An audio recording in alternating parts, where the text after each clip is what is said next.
Benvinguts, lletraferits! Us porto un nou vídeo pel canal.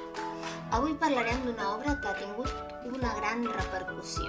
És a dir, estem parlant d'un best-seller, jo diria que aquest cop a nivell mundial. No sé si us sonarà. Durant el Sant Jordi va ser dels llibres més venuts en secció internacional. Estem parlant de 6-4, l'obra de Hideo Yokoyama. Ja enteneu que hagi de mirar el nom, suposo. Evidentment el nom no enganya, es tracta d'una novel·la d'un autor japonès. L'autor va néixer el 1957 a la ciutat de Tòquio i està especialitzat en novel·les de misteri. Fixeu-vos si va ser important aquesta obra a nivell almenys de lectors, no parlo de premis literaris, etc. Va vendre 1 milió de llibres, 1 milió, només en la primera setmana que es va posar a la venda. Per tant, alerta, va destronar el gran rei Murakami a Japó. És una bestialitat. I és la primera obra d'aquest autor que va tenir aquest ressò internacional. Segurament ni el propi autor s'ho esperava. Abans de dedicar-se a la literatura, aquest autor, Hideo Yokoyama, va ser redactor de successos, és a dir, periodista. Va treballar durant 12 anys en un diari que es diu Jomo Shimbun, que és un diari de la secció de Gunma, que bàsicament és al nord de la capital de Tòquio. I aquesta part ens interessa perquè veureu que en el llibre, si l'arribeu a llegir, el 6-4, hi ha molta influència d'aquest món del periodisme, sobretot la informació, com es transmeten les investigacions policials, etc. Però potser m'estic avançant una mica. Anem per parts. La història de 6-4 se centra en la vida d'un comissari de policia que es diu Yoshinobu Mikami. Els noms tenen tela, són bastant complicats, però bé. El cas és que Mikami, que és com li diuen la major part de les novel·les, penseu que normalment els japonesos fan servir el cognom com nosaltres faríem servir el nom de pila. A no ser que es tinguin molta confiança, sempre es diuen pel cognom. Està sobrepassat perquè té dos problemes molt grans. El primer és a nivell laboral, professional, i és que es reobre un cas molt antic de segrest i assassinat d'una nena de 6 anys que va desaparèixer, ells diuen, l'any 64 de l'era Showa. Si busqueu, bàsicament en els nostres anys seria el 1989, que és justament l'any que va néixer la biblioteca. I bàsicament aquest esdeveniment enllaça una mica amb la situació personal del propi inspector. I és que la seva filla ha desaparegut en el present i tampoc sap si ha estat segrestada, si ha estat una fuga, etc. Per tant, en certa manera s'identifica molt més amb aquest cas antic que si no estigués vivint aquesta situació personal. Com a cosa important, Mikami, malgrat ser, si sentiu freses és la gateta, ja la sabeu que és molt ràpida. Mikami és un comissari, però no està treballant com a detectiu del cas, sinó que és l'encarregat de gestionar les relacions entre la policia i la premsa. I llavors resulta que a causa dels investigadors que estan per sobre d'ell, de la policia, dels alts càrrecs, ha de decidir decisions una mica polèmiques sobre com actuar i quina informació es traspassa a la policia, als periodistes. Perquè, clar, evidentment, aquesta informació, si es regala de forma oberta, pot afectar la investigació del cas. I ell s'ha de veure amb el gran problema de decidir què té dret a saber l'audiència i què no, què pot amagar i què no. Llavors, no és una situació fàcil la seva, evidentment és una posició amb molta pressió i que està completament menyspreat pels companys de la policia que no el veuen com un policia de debò, malgrat que ell abans s'hi havia dedicat, però ara està completament relevat. El nom de la novel·la, 6-4, si bé potser revelar-vos exactament què vol dir 6, què vol dir 4 seria una mica spoiler, sí que us puc avançar que és el nom en clau del cas del rapte de la nena, que és com l'eix central de tota la novel·la. D'acord? I aquesta investigació, evidentment, estem parlant d'una investigació del 1989, va fracassar i no saben qui és l'assassí, qui va ser el segrestador, no tenen tenen pistes però no tenen un clar sospitós, etc.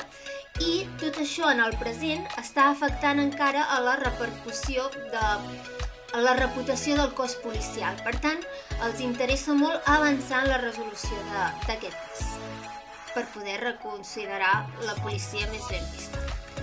A veure, personalment, la novel·la està bé, però potser jo li canviaria el gènere. I és que està considerada novel·la policíaca i, de fet, si la vas a buscar en una llibreria, la trobaràs a la secció de novel·la policíaca. Però per mi està mal plantejada en aquest gènere, perquè no considero que funcioni com a tal. Crec que el protagonista efectivament acaba participant en la resolució del crim, però no n'és el principal responsable. No és ell qui du a terme la investigació. No resol el cas per si mateix. Sense els altres personatges no té sentit. No és un Sherlock Holmes, no és un Dale Gurney, com dèiem en l'anterior vídeo. Jo diria que s'acosta molt més a una novel·la psicològica, perquè els conflictes interns del protagonista són l'eix central a part de la investigació de la novel·la, és a dir, és el punt central, o bé també la lluita de poder dintre del cos policial i entre el cos policial i els periodistes. Crec que això cobra molta més importància que al final descobrir qui és l'assassí o què ha passat amb la nena o la seva filla o la desaparició, etc. Que acaba quedant tot això relegat a un segon pla. Però vaja, us diré que aquesta impressió és totalment meva perquè no l'he trobat enlloc més. Potser vosaltres no hi estaríeu d'acord. Ja en podem parlar, Feu-me un comentari i me dieu què n'opineu.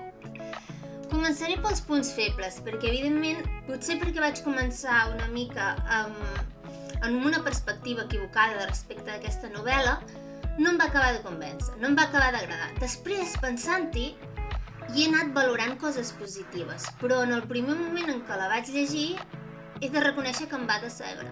Potser perquè n'esperava una cosa i en vaig obtenir una altra. El primer que diria és que és una novel·la molt lenta, de principi a fi. Hi ha moltes escenes que es podrien suprimir i no passaria res. Ara bé, això és una característica bastant habitual en les novel·les psicològiques perquè ajuden a entendre millor el personatge. Si t'ho planteges com una novel·la policíaca, com que aquestes escenes ajuden a conèixer el personatge però no aporten a la resolució del cas, a mi em sobraven. Però és que potser no ho estava mirant com ho havia de mirar. Llavors, aquest seria el primer punt feble que hi trobo. Les segones coses que volia dir són temes completament culturals, de fet de llegir un llibre japonès. I és que hi ha molta confusió entre els noms japonesos per la meva banda. Hi ha molts personatges i els noms són massa similars. Per exemple, el protagonista es diu Mikami, però la seva dona es diu Minami, o una cosa així. I llavors tot alhora m'embolicava, no sabia mai si estava parlant de la muller o estava parlant del protagonista, i això amb molts altres, perquè és molt difícil retenir tants noms que ens sonen molt estranys. Si ja fos difícil si es diguessin Joan, Pere, etc., amb aquests noms estranys que per mi no tenen cap referent immediat al cap, em costen encara més. Que no dic que s'hagin d'adaptar a noms catalans o que ens siguin propers, simplement que en siguem conscients quan ens enfrontem a la lectura i estiguem més pendents dels noms del que hauríem d'estar a mateix llibres. I l'altra banda són les diferències culturals, que em van xocar moltíssim, coses que donen per fet, que deuen formar part de la cultura japonesa i que a mi em xoquen moltíssim. Per exemple, el cas de les dones policies, jo no hi veig cap conflicte en que hi hagi una dona policia, però en canvi en la novel·la el paper de les dones és curiosíssim perquè són totalment secundàries. Es veu que se les prenen pràcticament a broma i quan s'han de casar han d'abandonar el cos policial perquè s'han de dedicar a la família, s'han de dedicar als fills. Clar, això ens queda molt, molt lluny a nosaltres com a societat, però molt lluny. Jo vull pensar que ens queda molt lluny com a societat. Per exemple, quan multen els cotxes, la gent els hi discuteix les multes, o està mal vist que després de la feina vagin a prendre una copa amb els companys, com seria habitual i com fan els homes. Llavors, això em xoca molt, molt, molt. I deixant de banda ja el tema feminista, hi ha altres qüestions que també fan evident que és una societat completament diversa. Jo dic que és una rivalitat entre la premsa i com es traspassa aquesta informació del món policial a la premsa. Doncs tinc la impressió que la premsa en aquell país té molta més força de la que té el nostre, perquè la premsa s'indigna quan no es publiquen certes dates. En canvi, en el nostre cas, jo tinc la sensació, a veure si vosaltres ho enteneu igual, però jo la premsa la veig molt diferent. Jo crec que estan supeditats exactament als mateixos poders que la policia i que no hi ha lloc per a aquest conflicte, perquè els dos estan d'acord en que hi ha d'haver uns encobriments, hi ha d'haver unes gestions i tenen uns tractes que ja donen per fets i ningú contradiu, ningú ataca. Que no dic que hagi de ser així, Senzillament em va sorprendre molt el paper de la premsa justificant que, per exemple, en qualsevol cas s'havia de publicar l'autor, la víctima d'un crim, d'un delicte, etc. Fos qui fos, encara que fos el fill de Pepito.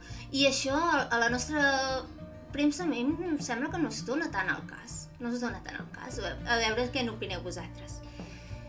I l'altre tema és que queden coses obertes. No vull fer spoiler del final, però com a lectora em va molestar el tipus de coses que quedaven obertes. Sempre he tingut una mica de problemàtica amb els finals oberts, Soc molt de finals tancats, aquí acaba el llibre, he descobert tot això i s'aplica aquí.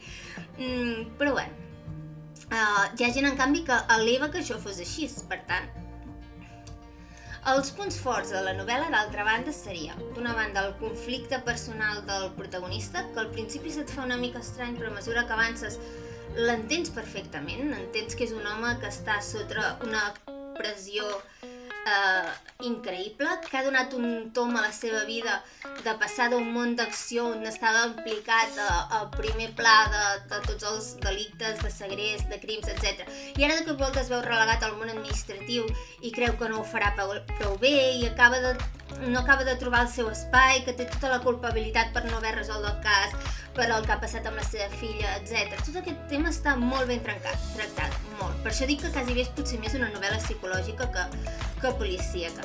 I l'altre que m'agrada molt, i per això dic que potser també hi hauria d'haver aquí un tema central, que és les lluites de poder, és la complexitat com es presenta el món policial i d'altra banda el món periodístic, amb totes les traïcions, els errors, les mentides, els encobriments, les complicitats, els tractes, etc. No hi ha personatges que siguin bons i personatges que siguin dolents. Tots els personatges tenen les dues cares, tots han fet coses que són polèmiques. Acabes d'entenent més o menys per què ho han fet i no els jutges, no sols jutjar-los. És curiós, et fa veure la complexitat, no, d'aquests personatges com si fossin persones reals. Això està molt bé. I el llibre, com planteja aquests diversos fronts oberts i com tu vas sentint com el protagonista es va veient cada vegada abrumat per tot el que li està passant alhora i no sap cap on tirar, què solucionar primer, què podrà fer, què no, conèixer les seves limitacions, etc. Això trobo que és un dels punts forts de la novel·la. D'altra banda, he de dir que la novel·la, és un punt fort per la novel·la, no tant per mi, ha rebut unes crítiques extraordinàriament bones. I jo en aquest cas em sento una mica, doncs, a contracorrent. I ja dic, no és que no m'hagi agradat, és que potser la vaig llegir sense esperar el tipus de novel·la que ha acabat sent. Deixem-ho aquí. També he sentit rumors de que potser s'està preparant una adaptació cinematogràfica o en format sèrie, però això ja sabeu com funciona internet. Tots són rumors i ja sabeu que se n'acabarà fent realitat. Ja. Bueno, dit això, perdoneu pel bueno, a P sempre se m'escapen el bueno, el vale, sóc un desastre. Ho intento reformar-me, vaig jugant al paraulògic cada dia. Aviam si així detecto una vegada. Això és castellanisme? En fi. Espero que us hagi interessat el llibre. Si algú l'ha llegit, que em doni, sisplau, la seva opinió. M'agradaria saber si sóc l'única que ho veu d'aquesta manera, perquè no he trobat ningú que ho hagi vist d'aquesta manera i me sorprèn senzillament. I també m'agradaria comentar-vos que m'he estat plantejant què fer amb lo del canal amb la saga d'anime i de manga. Segurament acabaré obrint un canal secundari properament, ja us informaré en comentar anime i manga, perquè he pensat si tenia lloc això en el mateix canal o no, i segurament faré un canal secundari on estarà més més ben distribuït, perquè crec que el públic és lleugerament diferent, tot i que una biblioteca hi cap tot.